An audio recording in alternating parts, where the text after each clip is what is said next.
नमस्कार मित्रांनो, आज आपल्याला डेफिनेशन ऑफ सर्ड करणीची व्याख्या शिकायची। व्याख्या सोपी आहे एकदम, बघा लक्ष द्या। इफ जर a is positive rational number and nth root of a is x, and if x is an irrational number then x is called a surd.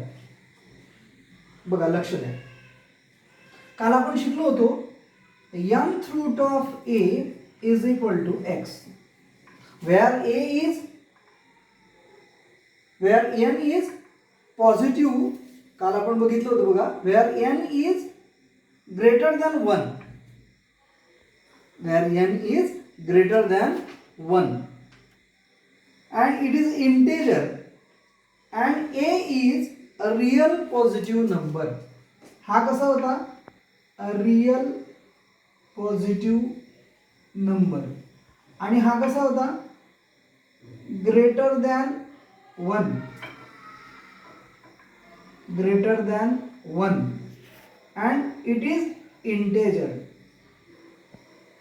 and it is integer. बघा, if a is positive rational number, हा a positive rational number and nth root of a is x, nth root of a is x, and if this x means this whole number is an irrational number then x is called a surd. बघा, मराठी माध्यमाच्या मुलांसाठी तुम्ही पण लक्ष द्या, जर a ही धनपरिमेय संख्या असेल, हा a जर a ही धनपरिमेय संख्या असेल, इंग्लिश मध्ये त्याला म्हणतात रियल पॉझिटिव्ह नंबर. जर a ही धनपरिमेय संख्या असेल आणि a चे n-वे मूळ, या पूर्ण याला काय म्हणतात, a चे n-वे मूळ, a चे n-वे मूळ x, ही अपरिमेय संख्या असेल, म्हणजे ही अपरिमेय संख्या असेल, तर x ही कर्णी आहे असं म्हणतात. तर x म्हणजे ही संख्या कर्णी आहे असं म्हणतात. बघा, व्याख्या एकदम सोपी आहे. व्याख्या कशी एकदम सोपी आहे बघा. If a is positive rational number, हा a कसा आहे तो?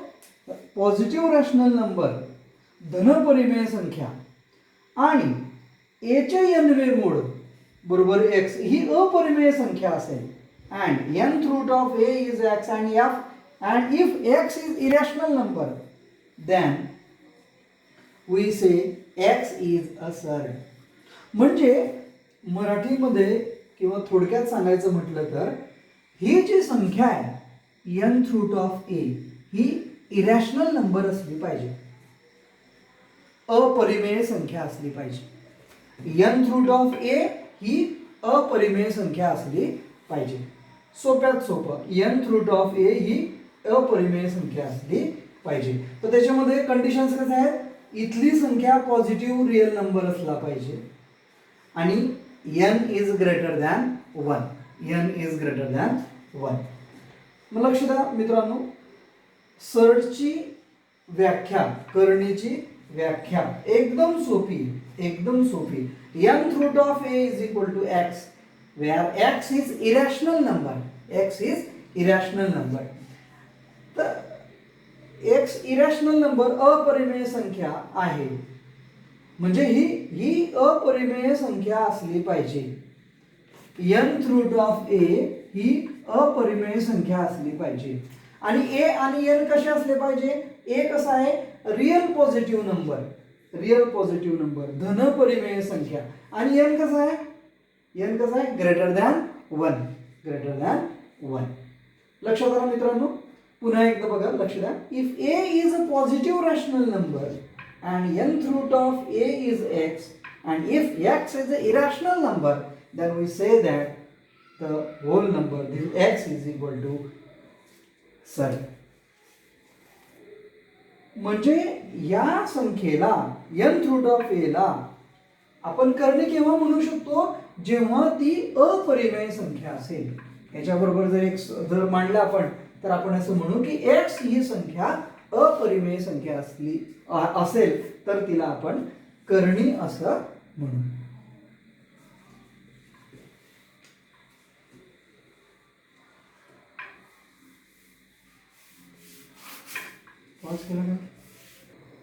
लक्ष द्या. बघा, आता आपण थोड्या वेळापूर्वी शिकलो nth root of a is equal to x ही अपरिमेय संख्या असली पाहिजे तर आपण x ला करणी आहे किंवा सरड आहे असं आपण म्हणू शकतो. तर बघा, याच्यामध्ये हे जे चिन्ह आहे या चिन्हाला आपण करणी चिन्ह म्हणतो. करणी चिन्ह काय म्हणतो? करणी चिन्ह. हे जे चिन्ह आहे याला करणी चिन्ह असं म्हणतो. इंग्लिशमध्ये त्याला म्हणतात रॅडिकल साइन. काय म्हणतात त्याला? Radical sign. करणी चिन्ह, रॅडिकल साइन. या चिन्हाला करणी चिन्ह किंवा इंग्लिशमध्ये त्याला रॅडिकल साइन असं म्हणतात. हा जो n असतो या n ला करणीची कोटी म्हणतात. करणीची कोटी म्हणतात. n ला करणीची कोटी म्हणतात. इंग्लिशमध्ये त्याला ऑर्डर ऑफ सर्ड असं म्हणतात. ऑर्डर ऑफ सर्ड असं त्याला म्हणतात. ऑर्डर ऑफ सर्ड, करणीची कोटी असं त्याला म्हणतात. या n ला ऑर्डर ऑफ सर्ड किंवा करणीची कोटी असं म्हणतात. हा जो a आहे, हा मधला a ला कर्णिस्थ संख्या म्हणतात. कर्णिस्थ संख्या.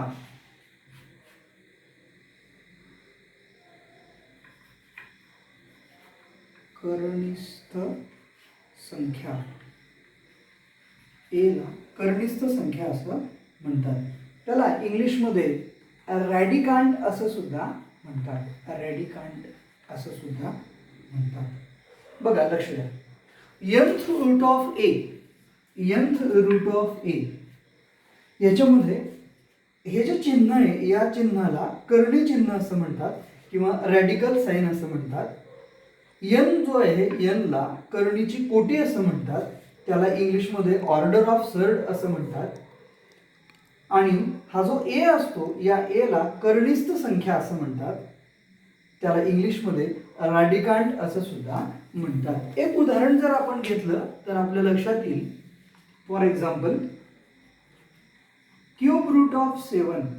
क्यूब रूट ऑफ 7 याला कसं वाचतात बघा. Cube root of 7. मराठीमध्ये आपण त्याला म्हणू घनमुळात 7. घनमुळात 7 किंवा आपण असं म्हणू 7चे तिसरे मूळ. 7चे तिसरे मूळ. बघा, वाचताना लक्षात घ्या कसं वाचायचं. इंग्लिशमध्ये काय म्हणू? घनमुळात 7. आपलं cube root of 7. Cube root of 7. मराठीमध्ये म्हणू आपण त्याला घनमुळात 7 किंवा 7चे तिसरे मूळ. आता याच्यामध्ये मी जर तुम्हाला विचारलं, पहिला प्रश्न विचारला, what is the order of this surd. म्हणजे ऑर्डर म्हणजे काय? इथं कुठे ऑर्डर? बघा, order, order of surd. n ला ऑर्डर ऑफ सर्ड. मग n ची किंमत बघा, n हा इथे म्हणून इथे n ची किंमत किती? 3. म्हणून ऑर्डर ऑफ सर्ड इज 3. मराठीतून जर विचारलं तर या करणीची कोटी किती? तर करणीची कोटी किती? 3. करणीची कोटी बरोबर 3. मी जर असा प्रश्न विचारला की या करणीमध्ये कर्णिस्थ संख्या कोणती? आपलं उत्तर काय येईल? 7. 7 ही कर्णिस्थ संख्या. करणीची कोटी किती? 3. करणीची कोटी किती? 3. अजून एखादं उदाहरण घेऊ शकतो आपण. मी इकडे लिहितो. समजा 10th रूट ऑफ 15. बघा, 10th रूट ऑफ 15. तर या ठिकाणी माझा पहिला प्रश्न असा आहे की या करणीची कोटी किती. What is the order of this sir. या करणीची कोटी किती. So n is equal to 10. करणीची कोटी 10 आहे. दुसरा प्रश्न विचारतो मी, या करणीमध्ये कर्णिस्थ संख्या कोणती. Which is the radicand here. Which is the radicand. It is 15. कर्णिस्थ संख्या कोणती. 15. करणीची कोटी किती. 10. आणि त्याने जर आपल्याला प्रश्न विचारला की इज इट सर,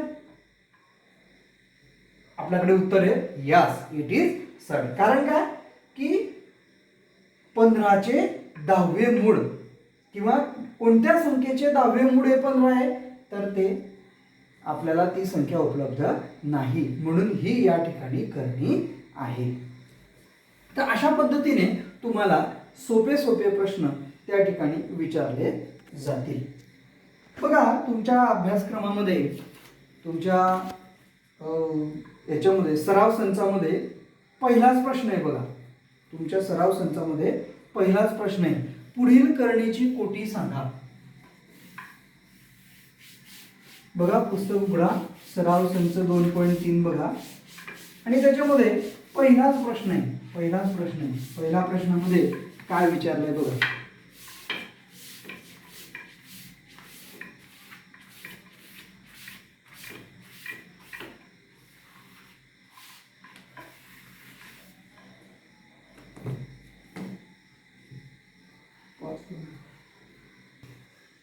बघा लक्ष द्या. स्टेट द ऑर्डर ऑफ सर्स गिव्हन बिलो. खाली दिलेल्या करणीची कोटी सांगा. बघा पहिला प्रश्न आहे, घनमुळात 7. कोटी किती येईल इथे. कोटी 3. इंग्लिशमध्ये म्हणू आपण त्याला ऑर्डर 3. दुसरा प्रश्न बघा, 5√12. आता इथे नंबर नाहीये तर आपण समजायचा 2. आपण काय समजायचा 2. म्हणून याची कोटी किती आली 2. ऑर्डर किती 2. बघा याच्यातलं तिसरं, चौथं आणि पाचवं तुम्ही होमवर्क म्हणून करायचं आहे. होमवर्क म्हणून तिसरं, चौथं आणि पाचवं हे होमवर्क म्हणून करायचं आहे. बघा मित्रांनो लक्ष द्या. प्रश्न असा पण येऊ शकतो परीक्षेमध्ये की हे समजलं का, इथली संख्या कोटी 3, इथे कोटी दिलेली नव्हती आणि जिथं दिलेली नसते तिथे किती समजायचे 2, म्हणून कोटी 2 ऑर्डर 2. या पहिल्या प्रश्नातलं तिसरं, चौथं आणि पाचवं हे तुम्ही घरून करू शकता. हे बघा तुम्हाला परीक्षेमध्ये असा पण प्रश्न येऊ शकतो कसा, किंवा दिलेली संख्या ही करणी आहे किंवा नाही. दिलेली संख्या ही करणी आहे किंवा नाही. बघा cube root of 7. Cube root of 7. Is it sir करणी आहे का. करणी आहे का. इज इट सर करणी आहे का. बघा आपण करू शकतो त्याचा विचार की इथे बघा कर्णिस्थ संख्या पॉझिटिव्ह आहे का. आहे. 7 ही पॉझिटिव्ह आहे, धनसंख्या आहे. 3 एकापेक्षा मोठे आहेत का. आहेत. म्हणजे ही करणी आहे. आणि आपण असं पण म्हणता येईल आपल्याला की जसं आपण एक उदाहरण घेतलं होतं बघा काल, क्यूब रूट ऑफ 27 घनमुळात 27 म्हणजे किती 3. घनमुळात 27 किती 3. कारण 3चा घन 27 येतो. इथे कशाचा घन 7 येतो, किंवा जसं इथे 3चा घन 27 येतो तसं 7 ही संख्या कोणाचा घन आहे, कोणाचाच नाहीये, म्हणून ही करणी आहे. म्हणून ही करणी आहे. घनमुळात 7 ही अपरिमेय संख्या आहे. अपरिमेय संख्या आहे. अपरिमेय संख्या आहे. इरॅशनल नंबर आहे ती आणि म्हणून तिला करणी आपल्याला या ठिकाणी म्हणता येईल. आता हे घनमुळात 27 ही करणी आहे का, तर नाही. घनमुळात 27 ही करणी नाही. कारण काय, तर 3चा घन हा 27 येतो. म्हणजे कोणत्या संख्येचा घन 27 येतो, तर 3चा घन 27 येतो, म्हणून उत्तर काय आलं 3. पण या ठिकाणी कोणत्या संख्येचा घन 7 आहे? कोणत्या संख्येचा घन 7 आहे? तर अशी कोणतीच संख्या नाहीये की जिचा घन 7 आहे. आपल्याला माहिती आहे घन माहिती आहे आपल्याला. बघा, एकाचा घन किती? 1. दोनाचा घन 8. म्हणजे 7 ही कोणत्या संख्येचा घन नाही. मग इथली संख्या, इथे जी ऑर्डर दिलेली असते त्या ऑर्डरच्या एवढी असली पाहिजे. म्हणजे कसं की कोणत्या संख्येचा घन 7 आहे? तर कोणत्याच संख्येचा घन 7 नाही. 7 ही कोणत्याच संख्येचा घन नाही आणि म्हणून तिला आपण कर्णी म्हणू शकतो. पण घनमुळात 27 हिला कर्णी म्हणू शकतो का? नाही, हिला कर्णी म्हणू शकत नाही. कारण काय? तर 27 हे 3चा घन आहे. 27 ही 3चा घन आहे, म्हणून आपण तिला कर्णी म्हणू शकत नाही. अजून एक उदाहरण घेऊ शकतो आपण. घनमुळात 8 कर्णी आहे का? Is it sir? घनमुळात 8, बघा लक्ष द्या, घनमुळात 8 इज इट सर ही कर्णी आहे का? ही कर्णी आहे का? इज इट सर ही कर्णी आहे का? तर बघा आता लक्ष द्या, कोणत्या संख्येचा घन 8 आहे? करू आपण. एकाचा घन 1, दोनाचा घन 8, तीनाचा घन 27. कोणत्या संख्येचा घन 8 आहे?